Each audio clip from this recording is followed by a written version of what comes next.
লাচ্ছা পরোটা খেতে আমরা সবাই পছন্দ করি, কিন্তু ভাঁজ বা লেয়ার তৈরি করার নিয়ে অনেকেই টেনশনে থাকো। আজ আমি তোমাদের দেখাবো সবথেকে সহজ পদ্ধতি, যা দেখে তুমিও নিজে বলবে আগে কেন জানতাম না এত সহজ। তো আজকে আমি এই পরোটার রেসিপিটা শেয়ার করব খুব সহজে। তো হাই গাইস, আসসালামু আলাইকুম, welcome back to my channel. কেমন আছো তোমরা সবাই? আশা করছি ভালো আছো। আল্লাহর রহমতে আমি অনেক ভালো আছি। তো গাইস, ভিডিওটি ফার্স্ট থেকে লাস্ট পর্যন্ত দেখতে থাকো, আশা করছি ভালো লাগবে। আর ভালো লাগলে প্লিজ একটি লাইক আর একটি সাবস্ক্রাইব করে পাশে থাকবে। তো পরোটা তৈরি করার জন্য এখানে আমি নিয়ে নিছি ময়দাটা তোমরা যে যেমন তৈরি করবে তেমনই নিতে পারো। তারপর হচ্ছে এখানে আমি সামান্য একটু চিনি অ্যাড করে দিয়ে দিছি লবণ। তারপর হচ্ছে শুকনো উপকরণগুলোকে ভালোভাবে একটু মিশিয়ে নেব। তো দেখো, আমি কিন্তু শুকনো উপকরণগুলো ভালোভাবে মিশিয়ে নিছি। তারপর হচ্ছে এখানে আমি অ্যাড করে দিচ্ছি ঘি। তোমরা চাইলে রেগুলার রান্না করার তেলও ইউজ করতে পারো। ঘিটা দিলে পরোটাটার থেকে ভালো একটা ফ্লেভার আসে, আর কি খাওয়ার সময় খুব ভালো একটা ফ্লেভার আসে। তোমরা না চাইলে স্কিপ করতে পারো। তারপর হচ্ছে এখানে নর্মাল পানি দিয়ে আমি একটা ডো তৈরি করে নেব। তো অল্প অল্প পানি দিয়ে ডোটা তৈরি করব। লাচ্ছা পরোটার পারফেক্ট হওয়ার আসল রহস্য হলো ডো তৈরি করার। আটা বা ময়দা মাখানোর পর অবশ্যই 20-30 মিনিট ঢেকে রাখবে। তো আমি কিন্তু অল্প অল্প পানি দিয়ে একটা ডো তৈরি করে নিছি, দেখতেই পাচ্ছ। খুব সহজে কিন্তু এই ডোটা তৈরি করে নেওয়া যায়। তো আমি একটু ময়ম করে নেব ভালোভাবে। তো যতটা ময়ম করবে ততই কিন্তু এই পরোটাগুলো অনেক ভালো হবে। তো এভাবে করে কিছুক্ষণ ময়ম করে নেওয়ার পরে আমি কিন্তু 20 মিনিটের জন্য রেস্টে রেখে দিছি। আর এখানে আমি নিয়ে নিছি কর্নফ্লাওয়ার। তো এই কর্নফ্লাওয়ারের মধ্যে অ্যাড করে দেব রেগুলার রান্না করার তেল, দিয়ে একটা মিশ্রণ তৈরি করব। আর লেয়ারগুলো আলাদা করার জন্য ভাঁজ দেওয়ার সময় তেলের সাথে সামান্য শুকনো ময়দা ছিটিয়ে দেবে। এতে ভাজার পর প্রতিটি লেয়ার পরিষ্কার বোঝা যাবে। তো দেখো, আমি কিন্তু একটা মিশ্রণ তৈরি করে নিছি। তো মিশ্রণটাকে এক সাইডে রেখে এখানে আমি ডোটাকে আরেকটু ময়ম করে নেব। আর ডোটা কিন্তু আগের চাইতে অনেকটা নরম হয়ে গেছে। এই পর্যায়ে এসে আরেকটু ময়ম করে নেওয়ার পরে কিন্তু আমি 4 ভাগে ভাগ করে নেব। তোমরা চাইলে যে কয়টা ইচ্ছা সেই কয়টা এই পরোটা তৈরি করতে পারো। তো এখানে আমি 4 ভাগে ভাগ করে নিচ্ছি। তো দেখো, তারপর হচ্ছে লেচিগুলোকে ভালোভাবে বলের মতো করে তারপরে হচ্ছে এক এক করে রেখে দেব।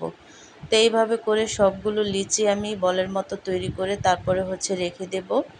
আর খুব সহজেই কিন্তু এইভাবে রাখলে তৈরি করা যায়। তো দেখো, তো একটা লিচি আমি এখানে নিয়ে নিছি পরোটা তৈরি করার জন্য। আর এই লিচিটাকে আমি বড় একটা রুটি বেলে নেব। যতটুক সম্ভব পাতলা করে একটা রুটি বড় করে বেলে নিতে হবে।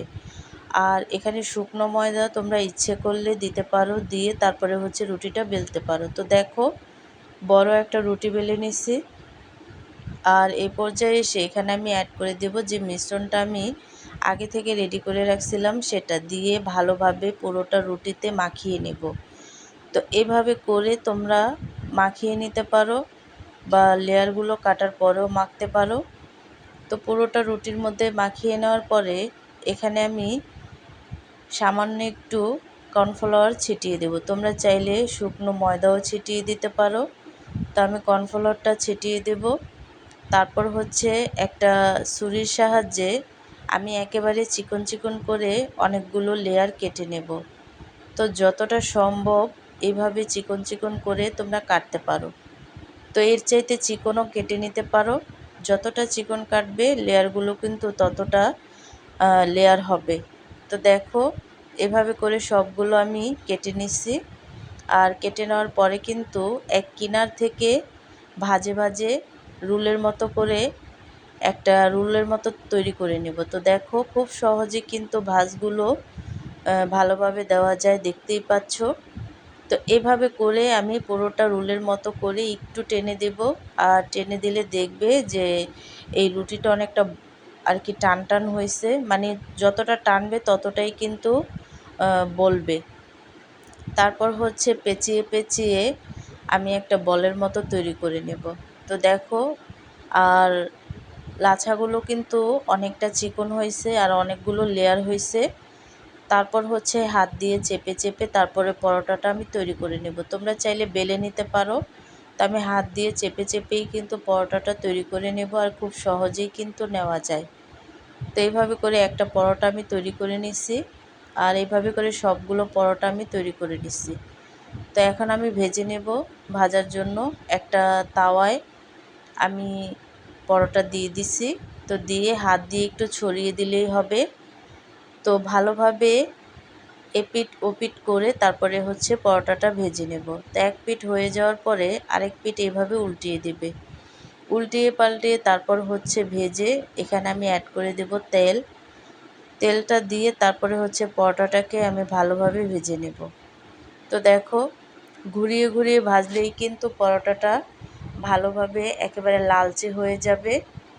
তো এক পিঠ হয়ে যাওয়ার পরে আমি আরেকটা চামচের সাহায্যে এই পিঠটা উল্টিয়ে দেব। আর লেয়ারগুলো দেখো একেবারে ভাজে ভাজে বের হয়ে গেছে। তো তোমরা যদি এইভাবে করে লেয়ার দাও তাহলে কিন্তু ভাজে ভাজে একেবারেই প্রত্যেকটা লেয়ার ফুটে উঠবে। তো এইভাবে করে আমি একটা পরোটা তৈরি করে নিচ্ছি আর দেখো কতটা লেয়ার হয়েছে। তো এভাবে করে সবগুলো পরোটারই কিন্তু লেয়ার অনেকটি হয়েছে, দেখতেই পাচ্ছ। তো এইভাবে করে কিন্তু আমি এই পরোটাটা তৈরি করে নিচ্ছি দেখো। তারপর হচ্ছে আরেকটা পরোটা আমি ভেজে নিচ্ছি আর সবগুলো পরোটাই কিন্তু অনেক বেশি লেয়ার হয়েছে। তো ভেজে নেওয়ার পরে কিন্তু আমি পরোটাটা তুলে নেব। আর এমন লেয়ারযুক্ত পরোটা খেতে কার না ভালো লাগে। তো এইভাবে সবগুলো পরোটা আমি ভেজে নিচ্ছি, দেখতেই পাচ্ছ। তো পরিবেশন করে নিচ্ছি। তো তৈরি হয়ে গেল আমাদের দুর্দান্ত লাচ্ছা পরোটা।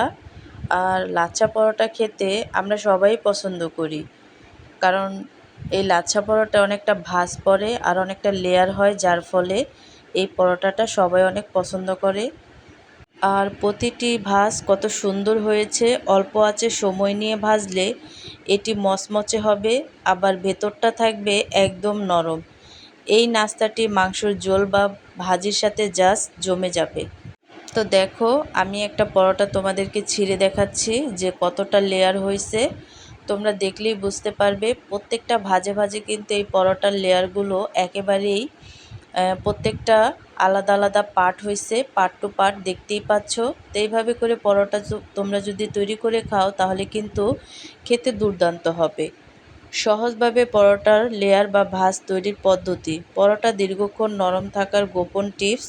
ঘরে থাকা সাধারণ উপকরণে দোকানের মতো স্বাদ। ভিডিওটি শেষ পর্যন্ত দেখুন এবং বাসায় ট্রাই করো।